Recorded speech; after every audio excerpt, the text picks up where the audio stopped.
오늘부터 새롭게 선보이는 코너입니다. 조선왕조 500년의 역사를 다양한 인물로 풀어봅니다. 인물로 풀어보는 조선왕조 500년. 한국역사인물연구소 신채용 박사님 모셨습니다. 어서 오십시오. 네, 안녕하세요. 새 코너라고 그래서 혹시 연사가 바뀌었을까 봐. 네. 네, 순간 마음 졸였습니다.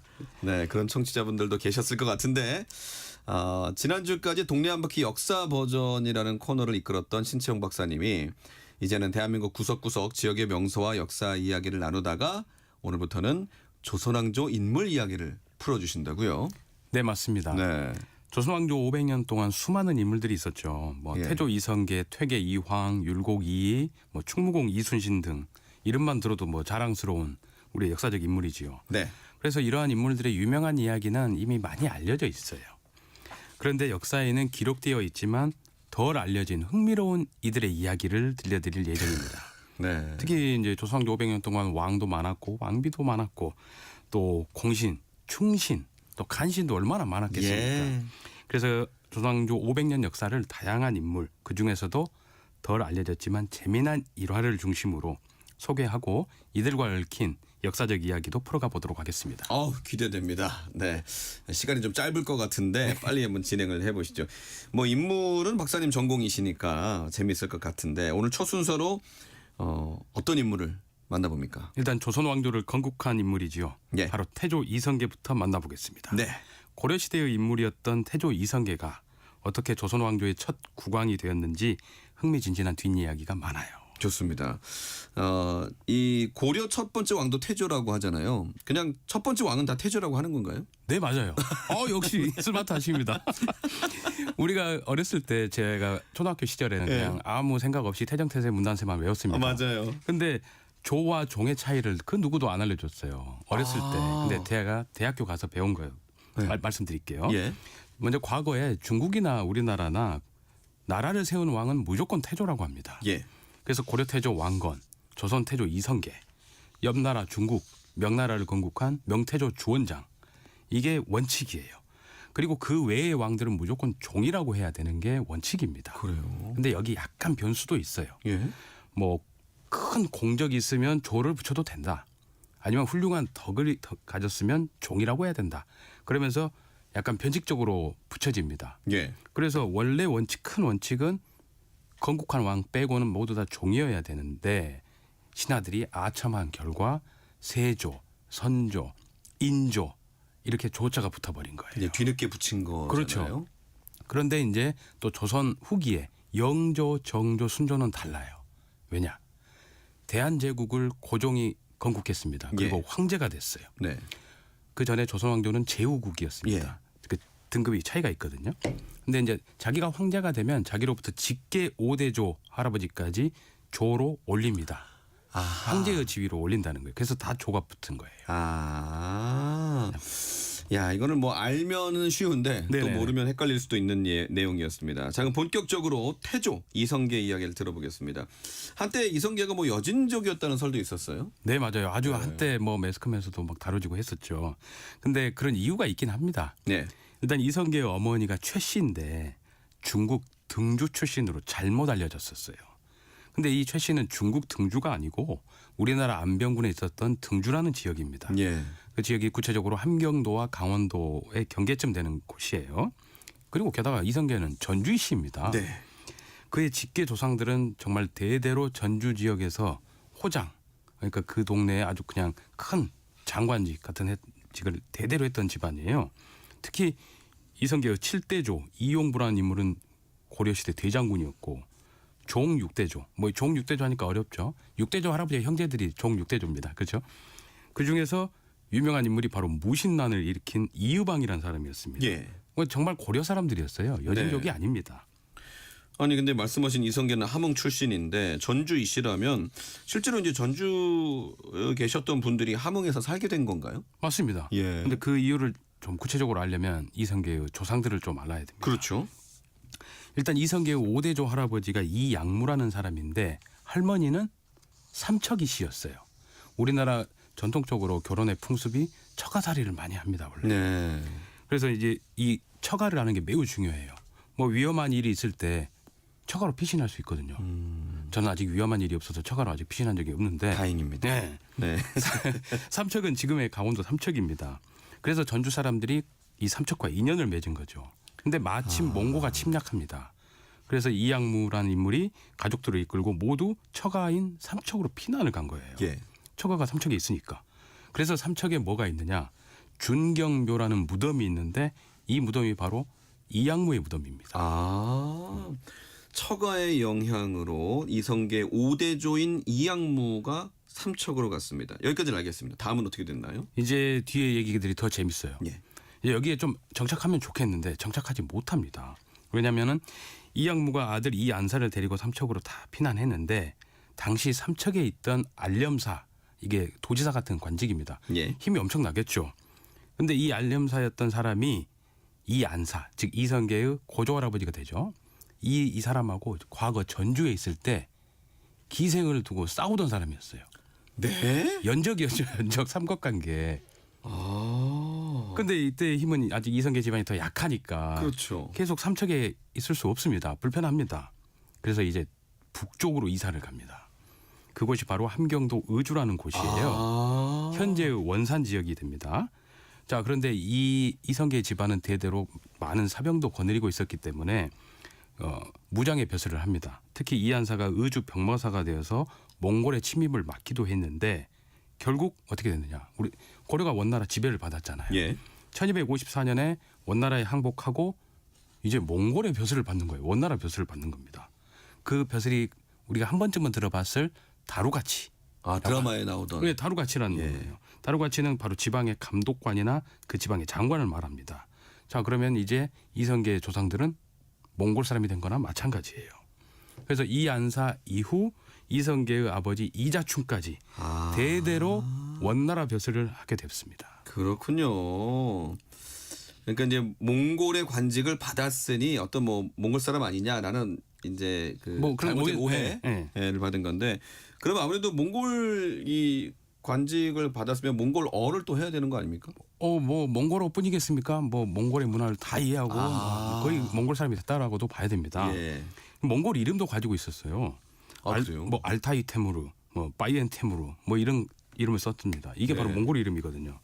게다가 대대로 무관의 벼슬을 했기 때문에 이성계가 데리고 있던 부하들 중에는 이 지역에 살던 소수민족, 여진족들이 또 많았어요. 그랬군요. 한 20여 개의 여진족 종장들이 이성계의 부하였습니다. 네. 그러니까 이성계는 몽골뿐만이 아니라 뭐 여진족과도 다양한 밀접한 관계를 맺고 있어요. 특히 이성계의 부하 중에 가장 유명한 여진족이 이지란이라는 인물이었습니다. 예. 이 사람의 원래 이름은 퉁두란이에요. 몽골 이름은 쿠란투란 티무르라고 하는데 네. 좀 어렵죠. 이 사람이 공민왕 때 고려에 귀화를 합니다. 그래서 이시성을 하사받고 청해를 본관으로 삼아요. 그래서 청해 이시의 시조가 돼요. 예. 청해는 북청이라는 지역입니다. 북청 물장수 들어보셨죠? 예. 네, 그 북청이라는 곳이 청해입니다. 그리고 이성계와 의형제를 맺을 정도로 정말 친해가지고 조선 왕조의 개국 공신도 됐습니다. 자, 이 정도의 환경이었으니까 이성계는 아하. 뭐 우리말, 몽골어, 여진어 정도는 아주 쉽게 구사할 수 있겠죠. 한 3개국어 능통자? 그렇네요. 뭐 이 정도 됐을 그러니까 겁니다. 이제 이성계가 여진족이라는 설이 이렇게 또 설명이 되네요. 네, 여진족은 네. 아닌데. 그러니까요. 근데 어떻게 보면 지금으로 따지면 다국적인 인맥을 갖춘 이제 그런 인물이다 할 수 있는데 대대로 원나라의 벼슬을 했는데 또 고려의 중앙정부에 진출을 하잖아요. 네, 그럼 맞습니다. 어떻게 가능한 걸까요? 자, 고려 말에 자주 정책을 펼친 왕, 바로 공민왕은 유명하죠. 예. 잘 아실 겁니다.